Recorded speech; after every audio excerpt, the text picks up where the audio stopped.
kalau supremasi hukum hanya dimaknai kita punya hukum, ya berhasil. Tapi kan nyatanya hukumnya dimaknai cuma sebagai pasal-pasal, tapi bukan nilai-nilai negara hukum.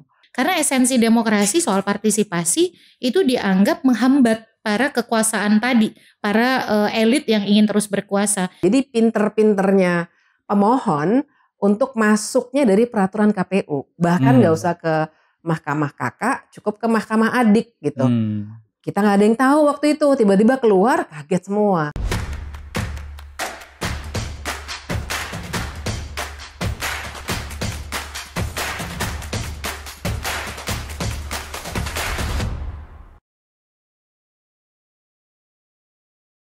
Halo semua, ketemu lagi di kanal ini Ngopi Sore. Masih kolaborasi teman-teman Transparansi Internasional Indonesia dan Kolase Konstitusi. Hari ini luar biasa, saya kedatangan dua pendekar perempuan. Dua-duanya sudah jadi influencer ya sekarang nih, kalau udah luar biasa lah pokoknya. Ada Titi dan ada Bibip. Terima kasih ya sudah menyempatkan waktu di kanal ini. Nah, kita mau bicara soal situasi hari ini. Secara umum, saya pengen tanya dulu ke teman-teman nih. Apa yang terjadi dengan demokrasi kita hari ini? Siapa dulu? Silakan. Apa yang terjadi? Iya. Apa ya? Yang terjadi sekarang adalah sebenarnya kegilaan dari para aktor politik ya. Jadi politikus. Saya pengen nyebut spesifik dari para politikus karena tadi pagi kemarin gitu saya juga dalam sebuah talk show yang kemudian sebagian politikus malah mempersoalkan soal-soal seperti amandemen konstitusi. Jadi maksudnya kalau saya suka pakai istilah buruk muka cermin dibelah. Sebenarnya kesalahan para politikus, tapi yang mereka kemudian mau obrak-abrik itu konstitusinya, terus kemudian juga undang-undang. Kan sekarang kita lagi diserbu luar biasa nih. Undang-undang Kementerian Negara, undang-undang TNI, undang-undang kepolisian, undang-undang penyiaran, undang-undang Mahkamah Konstitusi. Belum lagi yang level kebijakan, tapera dan lain sebagainya. Plus putusan Mahkamah Agung tentu saja. Dan semua ini kan sebenarnya dimungkinkan karena para politikus itu yang memanfaatkan segala celah-celah yang mereka bisa manfaatkan. Jadi demokrasi kita memang lagi turun sekali kan ya. Kalau lihat The Economist Intelligence Unit saja, kita tetap float demokrasi tapi jeblok 2 ya, dari 54 jadi 56 dari 167 negara. Dan dari situ kita mesti lihat sebenarnya apa yang membuat kerusakan-kerusakan demokrasi itu. Label flawed demokrasi kan atau demokrasi yang cacat bukan sekedar label, tapi itu semua ada parameternya. Ada indikatornya. Ada indikatornya dan itu yang sebenarnya sekarang tengah sudah ya tahun lalu, karena kan kalau baca indeks sih berarti kan itu yang terjadi tahun lalu. Saya kira tahun ini itu juga akan semakin buruk ya, walaupun saya nggak pengen ya, tapi bukannya saya nyumpahin, tapi saya kira melihat situasi hari-hari ini, saya kira bisa jadi nanti akan makin rusak nih ke depannya. Oke. Setuju kah, Titi? Iya, setuju banget dong. Tapi kalau saya ngeliat Mbak, lebih kepada demokrasi kita ini sekarang sedang betul-betul dipertontonkan sebagai alat kekuasaan. Jadi demokrasi dieksploitasi secara maksimal sebagai alat kekuasaan. Jadi kalau kita belajar teori demokrasi dengan segala nilainya selama ini gitu ya, justru saat ini mereka tadi yang merupakan elit, politikus, dan juga orang-orang yang berada pada tampuk kekuasaan betul-betul berhasil mengeksploitasi demokrasi menjadi alat kekuasaan. Dan bagaimana kemudian mereka dengan kekuasaan yang ada padanya dan kemudian demokrasi yang diklaim digunakan sebagai sebuah sistem itu terus melanggengkan dan memperkokoh kekuasaan. Jadi demokrasi disukai sebagai sebuah proses, sebagai sebuah prosedur dengan instrumennya namanya pemilu begitu. Yeah. Jadi sebagai sebuah prosedur, sebagai sebuah proses dia dilakukan, disukai, tetapi kemudian esensinya itu jangan ditanya gitu. Karena dia sekedar dijadikan sebagai instrumen eksploitasi untuk kekuasaan dan itulah yang melahirkan ya tadi pemilunya ada, tetapi ritual. Nah. Produknya tidak berimplikasi balik kepada tujuan dari kenapa kita berdemokrasi kan. Sebenarnya demokrasi itu kan sistem nilai. Dia ada kejujuran, keadilan, transparansi, akuntabilitas, anti korupsi gitu ya, kebebasan tentu saja. Karena dia sistem nilai kan dia harus dijaga oleh sistem hukum. Nah kita nih sekarang sistem nilainya tidak dipraktikkan, hukumnya tidak bekerja untuk kemudian menjaga supaya dia tidak tergelincir. Ya jadilah akhirnya dia menjadi alat eksploitasi kekuasaan tadi. Artinya itu juga termasuk ke dinasti politik ya, yang dinasti politik tuh bukan Asian values ya. Bukan Asian value ya. Ya betul. Kalau Asian value itu makan pakai tangan kan, makan Padang enak banget ya. Asian value. Kayaknya menghina banget ya kita orang Asia. Nah, tapi apa yang terjadi sebetulnya kalau kita track back ya? Sebetulnya reformasi itu kan cita-cita kita bersama untuk lebih baik dari era sebelumnya ya, atau rejim Orde Baru. Tapi justru setelah 25 tahun reformasi kalau saya tidak salah catat, atau mungkin sekitar 23, 24. 26. Nah, sebelum mulainya iya. mulainya tatanan ini mulai rusak gitu. Justru ketika kita sudah lebih dari 20 tahun lah reformasi gitu. Kok kayaknya kalau tadi Bibi bilang ini kita lebih setback nih jadinya gitu. Nah, sebetulnya gimana sih cara menjelaskannya secara lebih masuk akal gitu ya? Cara menjelaskan setbacknya atau penyebabnya nih? Iya, bisa dua-duanya. Iya, tapi memang sih cara menjelaskan setback itu penting ya, terutama buat Gen Z yang sekarang lagi hits banget dibicarakan, dikit-dikit Gen Z, dikit-dikit Gen Z. Tapi itu betul, karena barangkali bagi mereka yang tidak merasakan, saya besarnya di masa Orde Baru, jadi saya merasakan betul. Ini memang sudah setback dalam arti sistem ketatanegaraannya. Kalau misalnya orang masih membanding-bandingin, dulu Soeharto gini, kita tidak membandingkan suasana gitu ya, karena suasana pasti berubah. Dulu nggak ada internet, sekarang ada internet misalnya gitu kan. Tapi kita perhatikan sistemnya. Jadi waktu 98 itu kita tolak rame-rame kan, kita hitung aja semua deh, KKN. Sekarang nepotismenya balik, korupsinya apalagi ya dengan bahkan ada TAP MPR dulu ya, pasca reformasi kan ada TAP MPR. Ada TAP MPR yang kemudian juga jadi undang-undang tentang penyelenggaraan negara yang bersih dan bebas KKN.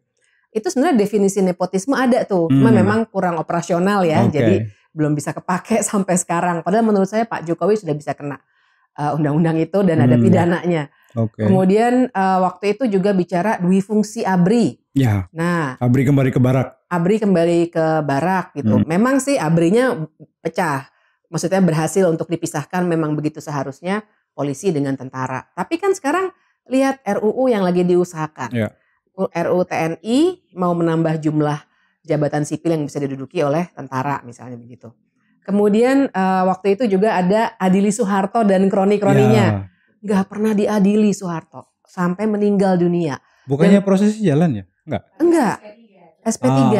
Ada satu kasus perdatanya untuk Yayasan Super Semar, tapi itu juga enggak dieksekusi. Tapi pidananya sebenarnya enggak jalan karena dihentikan. Dan ada beberapa lagi ya, otonomi daerah ya, yang juga sebenarnya setback loh. Terutama setelah Undang-Undang Cipta Kerja. Jadi ini kita mundur-mundur semua. Ada supremasi hukum juga. Tapi saya harus bilang kalau supremasi hukum hanya dimaknai kita punya hukum, ya berhasil. Tapi kan nyatanya hukumnya dimaknai cuma sebagai pasal-pasal, tapi bukan nilai-nilai negara hukum. Jadi setbacknya menurut saya di situ. Dan benar-benar direncanakan, saya melihat ini sebagai desain, mau balik lagi tuh. Makanya tadi ada revisi Undang-Undang TNI, revisi Undang-Undang MK, hakim-hakim juga mau dikontrol gitu ya. Jadi saya kira itu yang sekarang ini tengah terjadi, dan penyebabnya kalau seperti sebenarnya menyambung dengan apa yang tadi Titi dan saya sendiri sampaikan, karena kita memang terlalu fokus pada institusi-institusi. Kita tidak merombak atau bukan merombak sih, tapi paling tidak menganalisis ini aktornya gimana nih yang di dalam partai politik maupun ya aktor politik secara umum yang akhirnya masuk dan membajak institusi yang sebenarnya sudah kita bangun dengan susah payah gitu ya. Betul, nah sepertinya itu tuh yang sekarang ini tengah terjadi dan mesti kita bongkar. Oke. Gimana tuh? Ya nambahin ya, termasuk ini kan salah satu ini dari sisi aspek politik ya, politik demokrasi. Kita bicara otonomi daerah, semangatnya kan itu. Tetapi banyak sekali instrumen hukum yang justru mengambil alih kewenangan daerah itu. Karena ternyata deliberasi, kemudian distribusi kewenangan itu dianggap hambatan. Hambatan terhadap apa? Hambatan terhadap kekuasaan. Sehingga proses misalnya kepemimpinan daerah, lalu kemudian kewenangan daerah itu dianggap mempersulit gitu. Karena kan dia membutuhkan deliberasi, dialog gitu ya. Termasuk juga partisipasi masyarakat itu semakin kesini semakin dianggap sesuatu yang mempersulit. Makanya lahirlah fast track legislation. Ya, lalu kemudian kebijakan-kebijakan yang tidak dikonsultasikan kepada masyarakat. Karena esensi demokrasi soal partisipasi itu dianggap menghambat para kekuasaan tadi, para elit yang ingin terus berkuasa. Itu sangat nyata sekali tuh.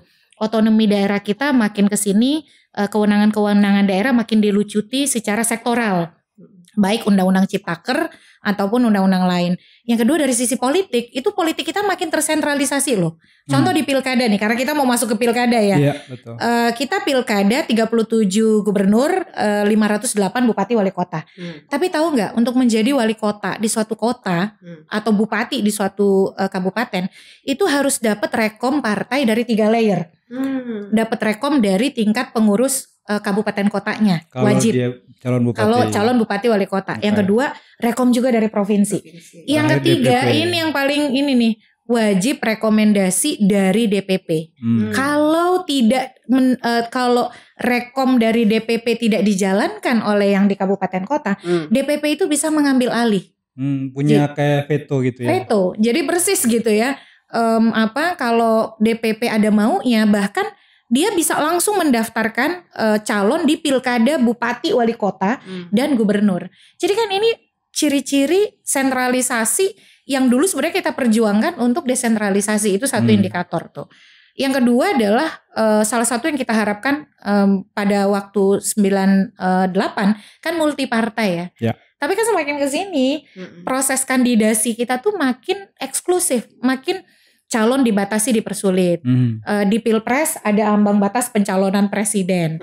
Mendirikan partai sekarang dibikin tambah susah sekali. Dan mahal. Salah satu yang paling mahal di dunia. Mau masuk parlemen ada ambang batas parlemen 4%. Lalu mencalonkan di jalur perseorangan, di calon perseorangan atau independen, syaratnya makin kesini makin dibikin berat. Begitu. Jadi dalam hal ini ya yang terjadi adalah satu sisi demokrasi menawarkan kebebasan, deliberasi. Tapi faktanya adalah ruang-ruang itu justru ruang-ruang masyarakat itu makin dibuat sempit gitu. Oke, jadi kalau boleh dikatakan dengan bahasa yang lain tuh jadi masih artifisial aja ya. Betul. Ritualnya memang disukai, ritual demokrasi gitu ya. Jadi para elitnya beradaptasi cepat terhadap ritualnya. Nah ini yang sebenarnya saya bilang kita kehilangan momentum. Satu sisi kita melahirkan banyak institusi independen, check and balances, Mahkamah Konstitusi, lembaga-lembaga negara independen. Tapi kita lupa nih bahwa orang yang kemudian mengakses itu tidak direform, yaitu partai politik. Dan sekarang hampir semua lembaga-lembaga itu dimasuki oleh partai politik. Yang desainnya awalnya lembaga negara independen dan bagian dari check and balances. Tapi justru sekarang tidak ada yang tidak diakses oleh partai politik, sementara reformasi partai politik kita bisa dikatakan jalan di tempat. Termasuk ormas gak itu? Ya kooptasi terhadap ormas pasti. Oke. Nah sekarang yang lagi... Karena ormasnya perpanjangan tangan partai juga. Bahkan sampai ke tambang sekarang.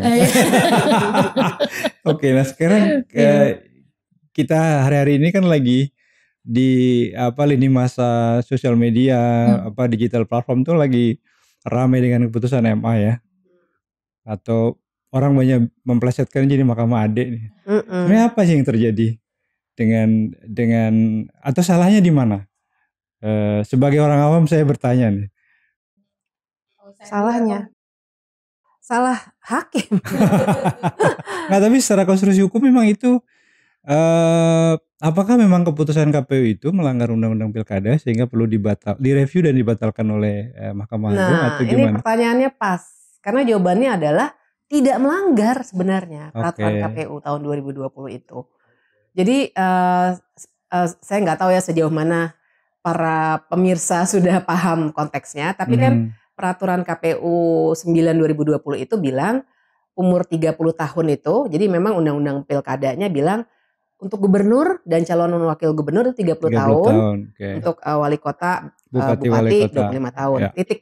Udah sampai situ aja. Ya. Nah, adalah suatu kewajaran di semua rekrutmen jabatan di negara ini, pasti orang yang menyelenggarakan rekrutmen akan bilang, umur itu dihitungnya pas kalian daftar ya. Standar kan, di kantor juga begitu. Nah, jadi itulah yang diatur oleh peraturan KPU 9 2020. Nah, tapi tiba-tiba ada Partai Garuda yang bilang bahwa jangan begitu, harusnya diubah menjadi umur 30 itu sejak pelantikan. Nah, repotnya adalah ternyata 3 hakim agung itu setuju dengan argumen itu, dan akhirnya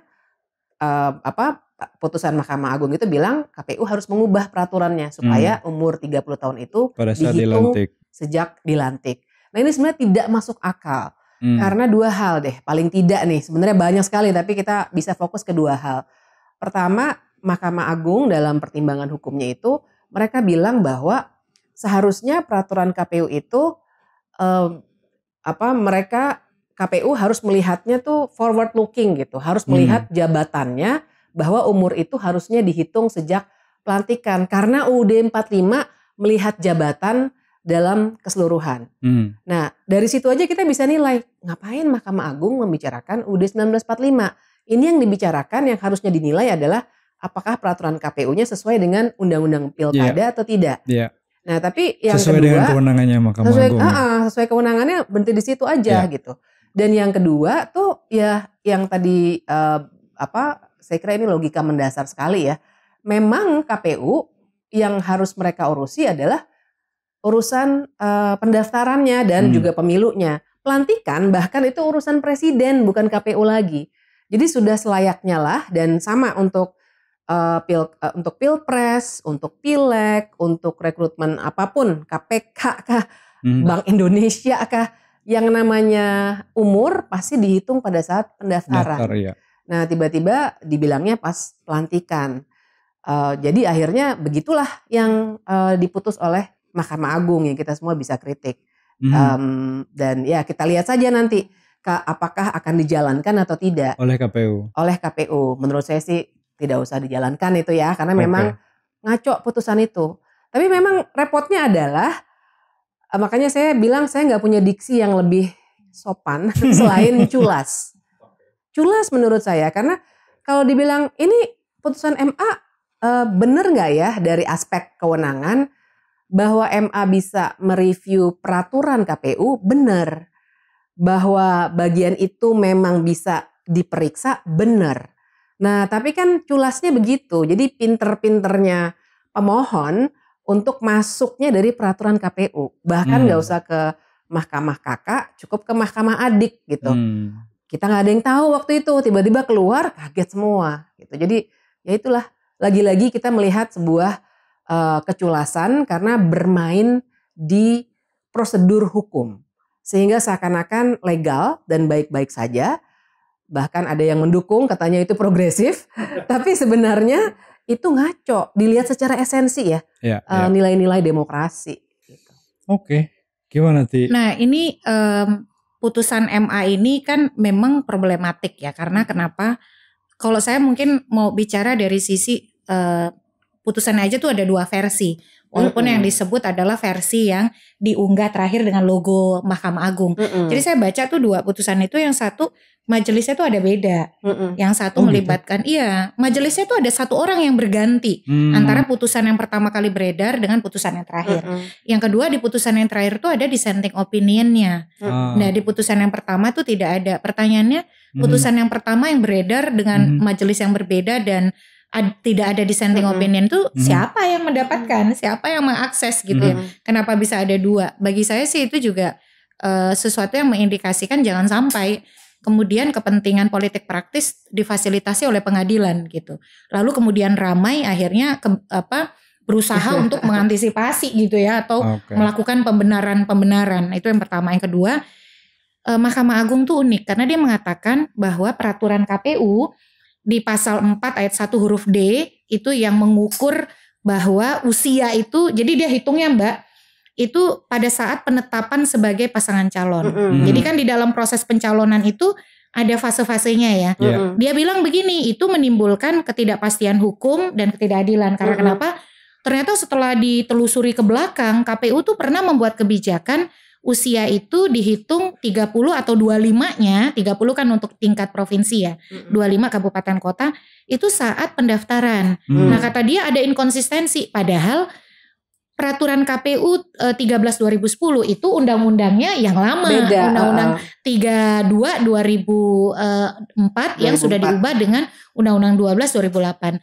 Yang terakhir yang peraturan KPU yang usia saat penetapan pasangan calon itu dengan undang-undang untuk pilkada serentak yang sudah diberlakukan peraturan itu sejak 2017 konsisten 2017 18 2017, 18, 2020. Berarti kan selalu konsisten ya diterapkan. Dan KPU tuh sebenarnya berusaha justru meningkatkan kadar kepastian hukum dan menjangkau lebih banyak orang. Karena kenapa? Karena kalau pendaftaran calon, pendaftaran itu kan beberapa hari ya. Pendaftaran itu biasanya sampai 3 hari. Dan ada yang sampai 7 hari pada waktu itu. Berarti kan usianya beda-beda tuh. Ada yang di hari pertama, hari kedua, hari ketiga gitu. Nah akhirnya oleh KPU, tanggal penetapan sebagai pasangan calon tuh standar, cuman 1 hari ketika penetapan paslon. Di 2024 sebagai ilustrasi, penetapan pasangan calon itu seseorang menjadi pasangan calon, ini bicara syarat calon loh. Syarat menjadi calon di undang-undang itu. Ya pasti syarat calon dong ya. Judulnya aja begitu kan. Betul. Jadi calon gubernur, wakil gubernur, bupati, wali kota, wakil bupati, wali kota memenuhi syarat sebagaimana berikut. Nah, di undang-undangnya itu diatur di pasal 7 ayat 2 huruf E. Nah, itu kalau di 2024 penetapan pasangan calon itu 22 September 2024. Berarti dia harus 30 di tanggal itu atau harus 25. Nah dengan putusan Mahkamah Agung justru menimbulkan ketidakpastian hukum. Karena kenapa? Karena kita tidak seperti Pilpres. Punya konvensi ketatanegaraan. Pelantikan itu tradisinya adalah harus 20 Oktober. Di Pilkada nggak ada. Karena kalau MK memerintahkan PSU berkali-kali. Seperti di Yalimo sampai 3 kali. Pelantikan itu bisa dilakukan 2 tahun setelah pemungutan suara. Bisa aja orang umurnya baru 28. Dengan kekuasaan yang ada pada dia rekayasa tuh, dia manipulasi proses, tunda aja pelantikannya sampai dia 30 tahun. Justru itu kemudian memberikan ketidakpastian hukum. Makanya kalau saya bilang begini, memang ada semangat menyerentakkan pelantikan, tapi hari ini itu belum ada. Dan itu bukan kewenangan dari KPU. Melainkan kewenangan dari eksekutif, presiden dan menteri dalam negeri. Jadi satu sisi saya ngambil jalan tengah nih, karena saya pernah dikecewakan oleh KPU yang tidak melaksanakan putusan MA soal keterwakilan perempuan. Walaupun kemudian dikoreksi oleh Mahkamah Konstitusi, dampaknya luar biasa nih. Mungkin kita harus berpikir nih Mbak, menagih kerugian keuangan negara akibat kesengajaan menyimpangi undang-undang, betul nggak? Karena dia tidak memenuhi keterwakilan perempuan, Dapil 6 Gorontalo kan PSU tuh di semua TPS. Nah karena hal itu makanya saya lebih mengambil jalan tengah. Oke kita hormati, tapi dia memang tidak applicable untuk 2024. Karena sudah masuk tahapan. Betul, dan tahapan hari ini walaupun pendaftaran calon nanti baru 27 Agustus, tapi bakal pasangan calon perseorangan sudah menyerahkan syarat dukungan sejak 5 Mei 2024. Orang kan menyerahkan syarat dukungan tidak seperti ngumpulin kacang goreng. Pasti dia menyiapkan ketika KPU merilis tahapan jadwal itu di bulan Januari, dia jadi tahu penyerahan syarat dukungan itu 5 Mei. Pasti dia bekerja sejak lama karena berkaitan dengan formulir dan lain sebagainya yang harus dipenuhi. Jadi kalau diimplementasikan sekarang, kita akan membuat pemilu kita karut-marut dan betul-betul pemilu sesuai selera. Jadi sama sekali tidak punya aturan main yang terukur. Kalau Mbak Bivitri suka bicara soal autokratik legalism, hukum diciptakan untuk kepentingan kekuasaan. Ini hukumnya justru malah kacau balau begitu kalau diberlakukan. Jadi saya menilai ya putusan Mahkamah Agung boleh saja, tapi dia rasionalitas hukumnya tidak mungkin diberlakukan di 2024. Kalau diberlakukan di 2024, maka sudah bisa dipastikan itu memang settingan untuk kekuasaan. Tapi ada upaya hukum lain nggak yang bisa kita lakukan untuk katakanlah mungkin menganulir atau dalam tanda petik melawan putusan Mahkamah Agung itu? Ya, kalau saya sih merasa satu ya, memang tidak bisa diimplementasikan di 2024. Tapi kan mereka selalu punya 1001 skenario. Ya, kalau dari sisi implementasi, dari sisi teknis kepemiluan ya, tata kelola pemilu, ini putusan memang tidak relevan untuk 2024. Tapi upaya hukum yang bisa dilakukan, ini kita jalur normal ya, Ya. kan situasinya kata Mbak Bibip abnormal.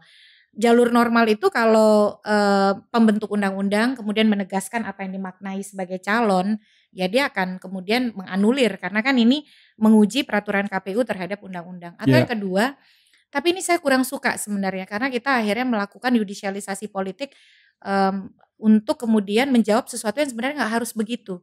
Kalau ada yang pergi ke Mahkamah Konstitusi dan meminta tafsir apa yang dimaksud sebagai calon gitu ya, dan kemudian dinyatakan calon itu adalah bukan ketika orang dilantik, kalau orang dilantik persyaratan calon terpilih dong. Betul. Bukan persyaratan calon gitu.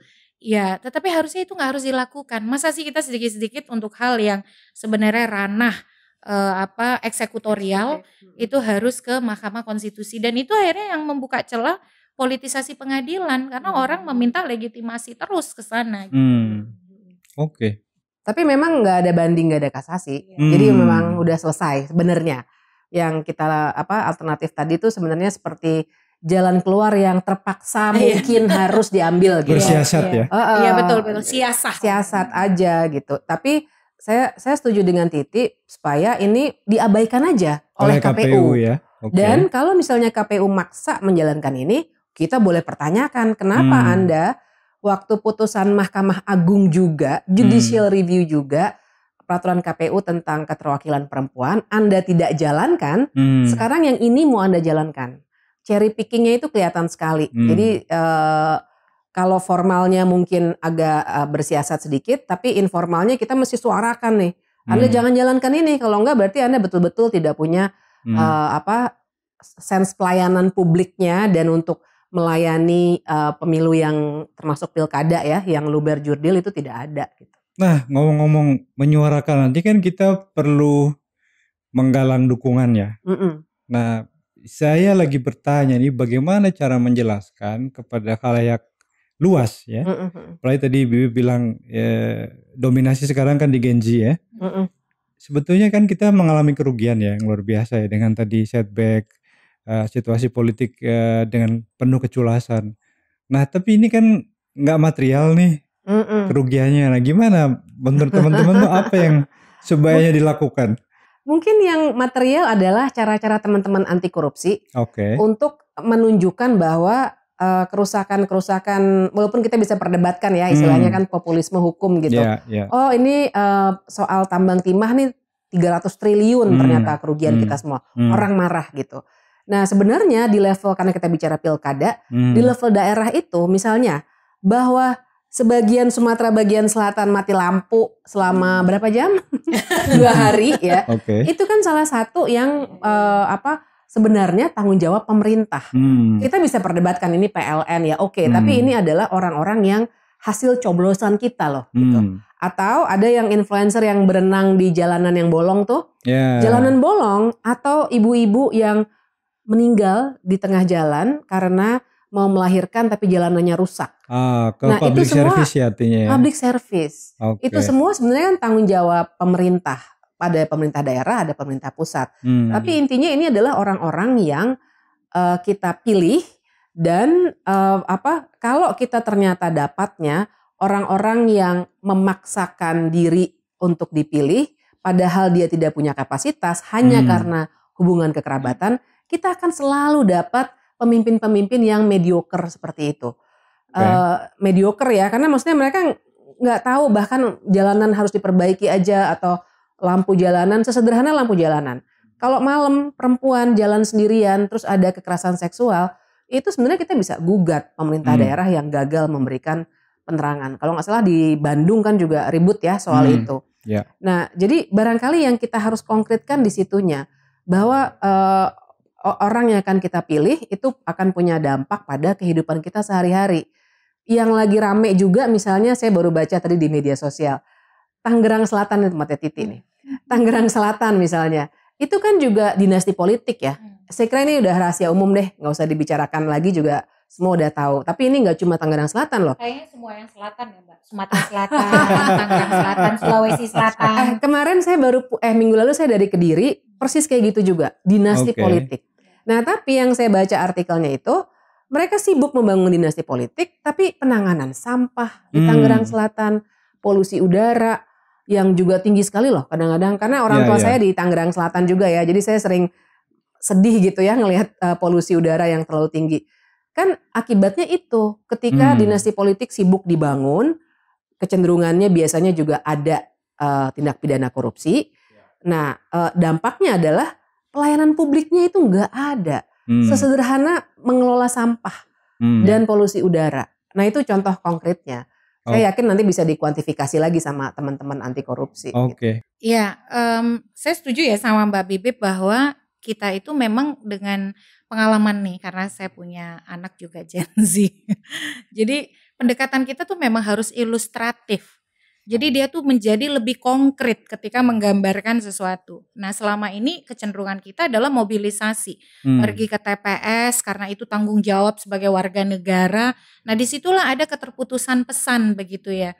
Jadi dampak apa yang, jadi seolah-olah semuanya itu dibawa kepada hal-hal yang moralitas, tapi kemudian dia terlepas dari dampak yang akan dirasakan oleh publik. Dalam kehidupan sehari-hari. Betul, dalam kehidupan sehari-hari. Karena sebenarnya kan proses pemilu itu, saya beberapa, kalau saya menemui misalnya politisi perempuan di sejumlah negara, selalu mereka berangkat untuk terlibat di politik itu untuk menyelesaikan persoalan di kehidupan dia kesehari-hari. Contoh, ketika dia menjadi anggota dewan sekolah, karena di sana dewan sekolah misalnya dipilih, itu karena persoalan UKT yang mahal di sekolah. Kalau sekarang kan bahasanya ya UKT ya kalau di kampus, kalau di sekolah tuh SPP.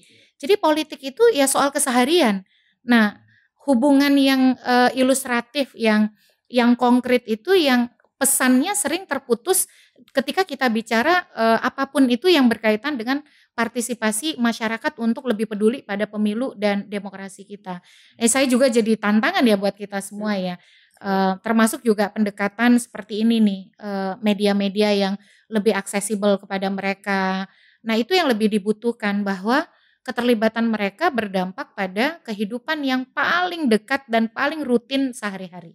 Soal SPP, soal kemudian sarana olahraga dan seterusnya. Nah itu yang menurut saya kita harus lebih banyak mengilustrasikan pada persoalan yang lebih konkret ya, termasuk menemani mereka melakukan aktivisme. Nih karena saya, kalau Mbak Bibip kan memang basicnya aktivis akademisi sejak lama. Kalau saya kan balik ke kampus baru. Sebenarnya gairah itu banyak dari orang-orang muda kita, teman-teman muda kita. Tapi kadang-kadang yang mau menemanin, mau diskusi, mau bertukar pikiran bareng tuh nggak banyak. Ya memang konsekuensinya capek ya Mbak. Kita punya urusan kita sendiri, kita punya agenda advokasi kita sendiri. Tapi ini ada orang yang kelompok orang yang memang mau peduli, tapi kadang-kadang jalannya itu belum dibukakan, rekan diskusinya belum ada untuk kemudian melahirkan aktivisme hukum, aktivisme itu. Nah aktivisme itu kita bisa bagi 3 ya, kalau saya selalu bilang aktivisme sosial, bagaimana mereka menjadi influencer di lingkungan mereka sendiri, karena mereka bisa berbicara dengan bahasa kelompok mereka. Ya, yang kedua adalah aktivisme hukum. Ternyata banyak sekali mahasiswa hukum kita yang mau peduli. Jadi bukan sekedar belajar soal peradilan konstitusi, hukum acara tata usaha negara atau Mahkamah Konstitusi, tapi mau praktik. Jadi ketika berdiskusi apa sih masalah kalian sehari-hari, sebenarnya itu bisa loh melakukan sesuatu melalui jalur hukum tanpa harus menjadi sarjana hukum. Itu banyak ternyata yang mau mencoba, bukan hanya Almas Saki Biru di putusan 90 ya.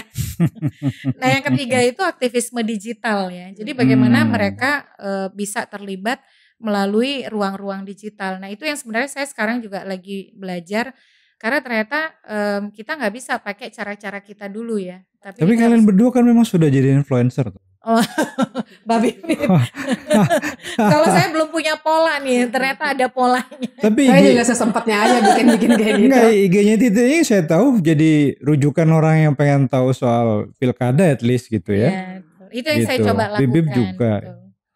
Iya, Jadi iya. Dan mungkin ilustrasi lainnya sih ini Ti ya, selain yang kita lihat sehari-hari kayak sampah dan lain sebagainya, juga ketika misalnya kita minta semuanya nih, bayangkan bahwa kita udah capek-capek kuliah, bayar UKT mungkin mahal gitu ya.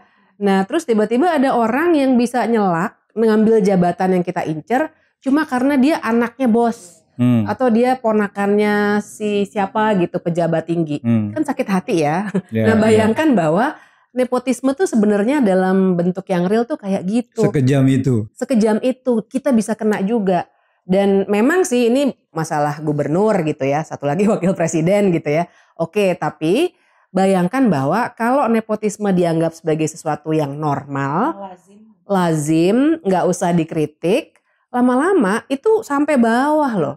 Kita udah capek-capek pitching mau dapat proyek gambar-gambar bagus misalnya gitu, taunya ponakannya si bos masuk misalnya. Itu bisa terjadi dan itu barangkali juga mudah-mudahan sih bisa jadi ilustrasi yang tepat gitu ya untuk memikirkan sekejam itu sebenarnya nepotisme. Dan berpengaruh langsung sebetulnya dengan kehidupan kita sehari-hari ya. Termasuk juga kan Transparansi Internasional mencatat ya tahun lalu itu ternyata korupsi politik itu akhirnya menyasar juga dunia bisnis dan ekonomi. Ilustrasi yang sama sebenarnya di nepotisme ya, ketika kita melanggengkan itu di dunia politik. Problemnya adalah kalau dia keluarga politik, terpapar politik, lalu kemudian berminat pada proses politik, itu nggak ada masalah. Karena pasti dia orang yang terbiasa terpapar politik keseharian, dia akan lebih punya kepedulian, itu wajar. Termasuk bapak ibu dokter, anak-anak biasanya juga punya ketertarikan.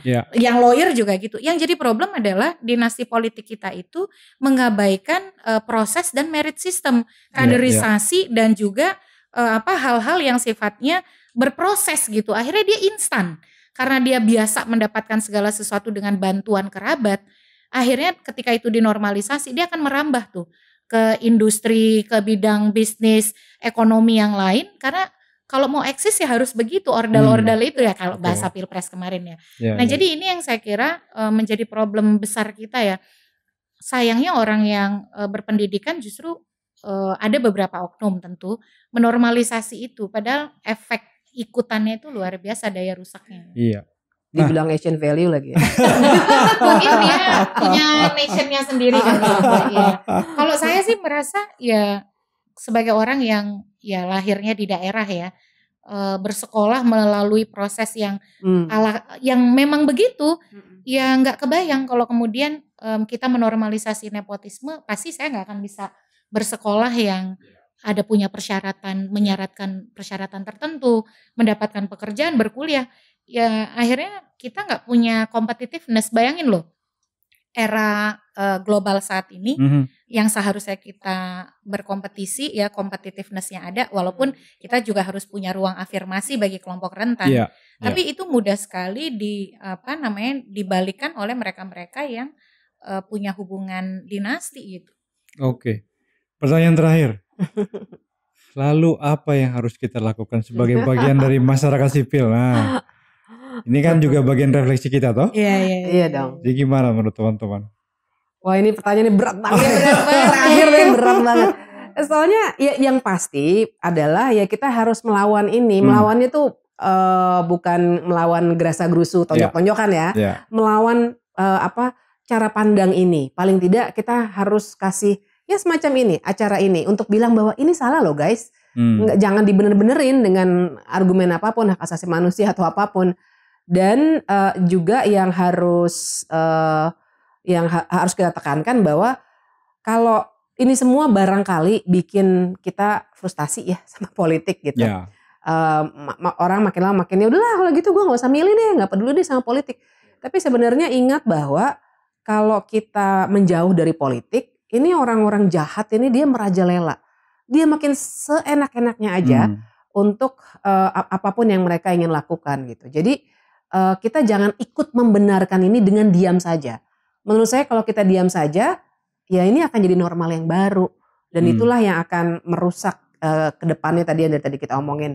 Kita nggak bisa berkompetisi, diselak sama anaknya pejabat dan seterusnya. Dan satu lagi deh yang agak kelupaan tadi tapi kayak penting juga deh. Banyak yang kemudian bilang ya kan nggak ada masalah dong mengubah-ubah undang-undang atau peraturan misalnya. Masalah karena yang dipakai adalah jalan pengadilan. Jadi itu juga yang harus disadari oleh publik secara umum bahwa memang mengubah skema teknis pemilu kah atau apapun boleh dilakukan. Ini kan kita nggak akan statis juga ya, namanya sistem pasti ada evaluasi, perbaikan. Cuma cara yang paling benar adalah dengan proses mengubah peraturan secara partisipatif. Jadi misalnya nanti saya sama Titi bisa aja misalnya berdebat sama Partai Garuda, bilang nggak setuju dalam forum yang terbuka nih. Kemudian dengan segala evidence yang ditampilkan gitu. Di pengadilan kan prosesnya bukan pembentukan kebijakan. Pengadilan itu memang pemutus gitu. Apalagi di MA itu tertutup prosesnya. Nah, jadi sebenarnya cara itu yang juga kita harus kritik. Jadi yang harus dilakukan terkait dengan itu adalah ya pertama-tama pasti kita mesti bongkar dulu nih semua ketidaklaziman, kerusakan dan cara-cara culas untuk memanfaatkan pengadilan untuk membengkok-bengkokkan hukum supaya ini nanti tidak terjadi lagi. Terus yang kedua pasti boleh kalau lagi agak lemes gitu ya, lagi agak gitu frustasi sedikit gitu ya, kena mental, tapi jangan lama-lama deh, mendingan sayang nanti mereka keburu makin merajalela dan udah merusak semua gitu. Dan yang ketiga sih kalau buat saya yang jelas gini, kita tuh kalau yang bikin frustasi kan seringkali karena mikirnya besok harus benar. Nah padahal demokrasi itu proses. Dan gak akan, bahkan 5 tahun pun saya yakin gak akan selesai semua persoalan ini. Jadi ini harus kita jalani. Jadi jangan berpikir bahwa percuma deh saya tadi istilahnya Titi melakukan aktivisme sosial dan lain sebagainya, tahun depan juga masih gini. Ya memang, tapi begitulah kita berproses dalam politik. Jadi sabar, gak ada yang instan. Yang instan tuh kayak mie instan ya, pasti sebentar aja kenyangnya, terus udah gitu lapar lagi gitu. Bahkan bikin mie instan pun butuh waktu. Ada prosesnya. Ada proses. Jadi memang harus ditempuh gitu. Oke. Ya kalau saya sih karena menekuni isu pemilu tuh kan udah lama banget ya, tahun 99. Jadi kalau boleh refleksikan, yang sebenarnya kita butuhkan tuh 3 ya. Konsistensi, kesabaran, dan selalu tidak pernah capek untuk berjejaring. Karena kita tuh ternyata dulu ya ini tuh sama seperti kayak demokrasi kan, dia sebuah siklus ya. Kalau kata Polybios tuh kalau kita nggak pinter-pinter ngejaga, kita akan tergelincir nih, jadi autokrasi gitu. Nah sama seperti bergerakan gitu. Godaan terbesar adalah justru teman-teman sendiri yang memilih langkah di luar kita. Yang dulu adalah kawan seiring. Betul. Jadi makanya konsistensi ya. Selalu dibutuhkan orang-orang yang mau konsisten. Bukan dalam artian kok dia lagi. Bukan, karena memang ya inilah jalan yang memang harus dijaga gitu. Dan yang berikut ya, kita harus terus meluaskan ini. Kalau dulu mungkin jejaring kita terbatas pada gerakan masyarakat sipil. Nah ternyata gerakan mahasiswa gak boleh ditinggal. Gitu. Karena jangan lupa tuh, reformasi berangkat dari situ, dan ternyata semakin kesini tuh saya belajar harapan tuh masih ada. Cuman ya tadi, kita perlu lebih banyak yang menemani gitu. Berjalan bareng. Saya ngerasa dejavu nih, kayak refleksi gerakan mahasiswa. Nggak, karena ternyata metode-metode lama itu masih tetap relevan ya, tadi Titi sama sampaikan. Karena kita ini lagi diuji loh Mas Danar sama elit kita. Mereka itu beradaptasi dengan sangat cepat. Dengan reformasi, demokrasi, eksistensi berbagai institusi demokrasi yang dihasilkan. Dan mereka dengan segala sumber daya yang mereka punya, dan ternyata juga kan mereka tuh tidak terlalu dievaluasi dan dihukum secara sepadan ya atas perbuatan mereka di masa lalu. Dan mereka masih memiliki sumber daya yang besar. Jadi mereka tuh melihat kita, saya perhatikan nih, how low you can go gitu. Seberapa melarat, seberapa susah, seberapa menderita kamu bisa bertahan. Dan digodanya itu dengan banyak cara, jabatan di pemerintahan, lalu akses kepada informasi yang dibatasi, doxing, lalu pelibatan pembuatan kebijakan yang ditinggalkan. Ya tinggal sekarang ya kita mau seperti apa meresponnya. Sip. Terima kasih banyak Bibip, Titi. saya rasanya di-refresh lagi dan tentu kuliah lagi ya. Banyak ilmu baru yang saya dapat. Sekali lagi terima kasih, sehat-sehat terus karena Sama-sama. PR kita masih